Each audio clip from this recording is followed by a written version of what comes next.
Yo, it's your boy YoungMully. Now check this shit out, man. Bro, yesterday night, man, England ended their virginity of never having won the opening game of a European Championship.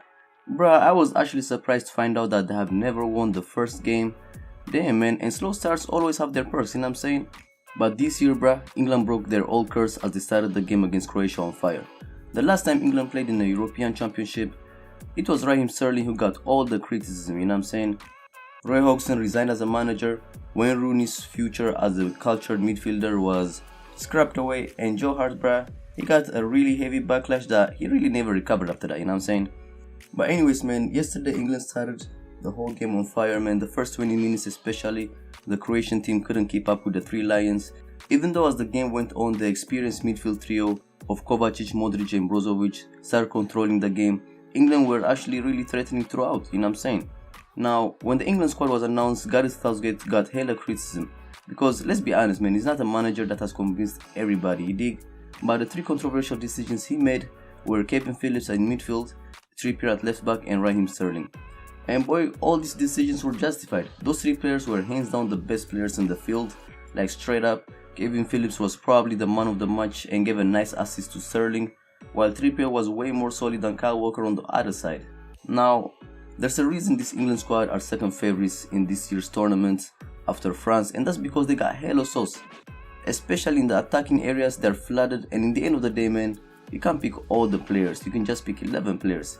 And this meant some stars were gonna be left on the bench. So, before the ball was even kicked, man, Gareth Southgate, man, he was getting criticized left, center and right because Jadon Sancho was not even in the team, while Rashford and Grealish was dropped to the bench. Now, everybody have their own favorites, and when they don't see their man starting, of course, folks gonna be salty, especially towards a manager whose CV is not the greatest, to say the least.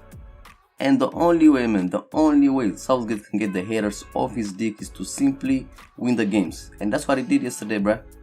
Because had he had drawn the game or even lost the game, bruh, everybody would be bitching about that, man. How Jadon Sancho didn't start, how Marcus Rashford was on the bench, how Grealish didn't start. And this is a really good start for England, especially against a really solid team like Croatia who has a lot of experience in midfield and even in attacking areas. But having said that, man, now England have two easier games, I can say, against Czech Republic and Scotland, and they will be confident of qualifying as first from their group, because Croatia was the hardest game they had, and they came through it looking good. But while we're at it, man, Kane was probably the weakest in the team yesterday. We gotta keep it real, man, we gotta say the shits the way they are. And he had more tackles than shots, but Kane has built up so much credit this season and over the years that he's almost guaranteed to start every game no matter what, you know what I'm saying? And by the way, man, this is a game where there was no Manchester United or Liverpool players in the squad for the first time since 1992. And that's quite something, you know what I'm saying? Because Liverpool were champions last season and Manchester United finished second this season, you know what I'm saying? So that just tells you the depth of the England squad. And of course, Jude Bellingham became the youngest player to ever feature in the Euros as well. The kid keeps breaking records and he's still not old enough to buy his own damn beer. But anyways, man, it is what it is.